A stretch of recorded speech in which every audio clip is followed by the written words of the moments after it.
Alright, what's going on, dudes, and welcome to some Call of Duty MW3. So, I'm recording this knowing full well that there are plenty of you out there who are probably not huge fans of this franchise and or this game in particular. However, up until about a year ago, I did post Call of Duty quite frequently, and I've always enjoyed playing here and there. So, yeah, here we are. Another November, another title released, and some of you may be wondering why I'm playing on the Xbox as opposed to the PC, and that's actually a fairly easy question to answer. I attended the Call of Duty XP events a couple of months ago, and everyone who went to that was given a code which could be used to redeem a free Hardened Edition copy of the game. Unfortunately, PC was not a selectable platform on the page where you redeemed that, so I chose from what was available as far as platforms go, and yeah, here we are. I am fairly used to Call of Duty on Xbox though, so it's not so much of a big change.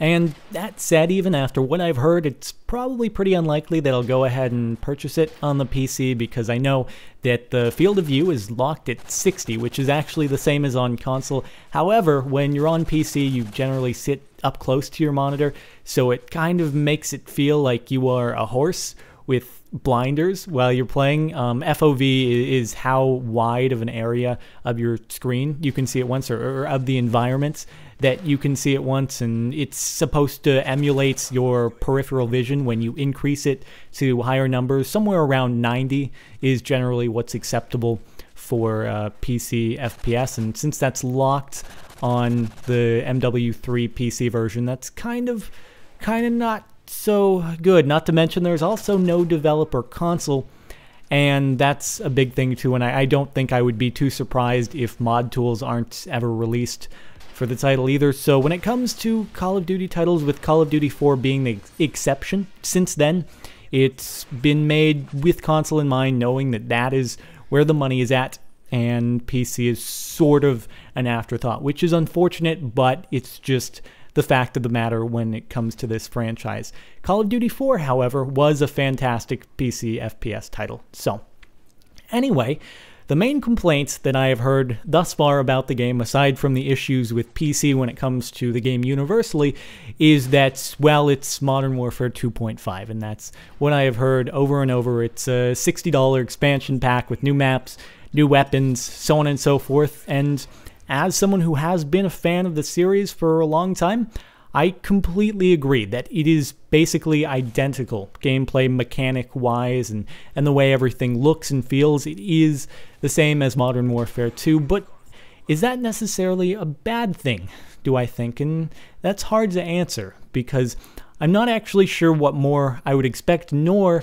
if something else had taken place, if the game had been totally revamped, if people would have also complained, because it's impossible to please the entire crowd all at once, and I'm sure that there are plenty of people who are very pleased with the way it has turned out, who have been fans of the series. I'm sure there are plenty of people who have been fans who are disappointed with the way the game turned out. But again, I am not sure what else I would expect, because given the whole legal battle with Infinity Ward falling apart with Activision after Modern Warfare 2 was released, I don't actually know how much time they had to even work on this game.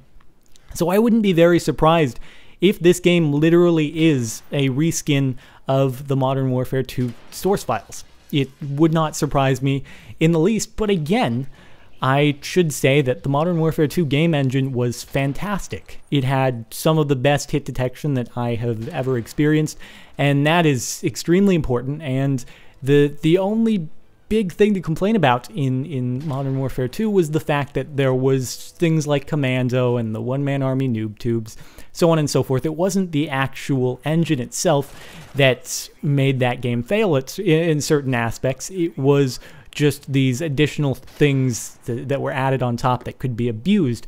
Now, this game, I think, is supposed to just make amends there and take out some of the stuff that turned out to be extremely obnoxious in the past release. And obviously, I'm saying this with the game only having been out a few days. I'm sure there will be some mechanic that gets abused eventually, but as of now, I think the goal was to simply fix what was broken and leave the gameplay the same, and yeah, that's what I think it was supposed to be. So Am I disappointed with the way it turned out? Nah, not so much, I don't think. I guess it's just because I'm not surprised in the least. But that said, that's about it. So you can make your own decisions as to what you think. But that's about it. This was a game of free-for-all on Lockdown with the sniper and my secondary quite a bit. I hope you've enjoyed, and I'll talk to you all next time.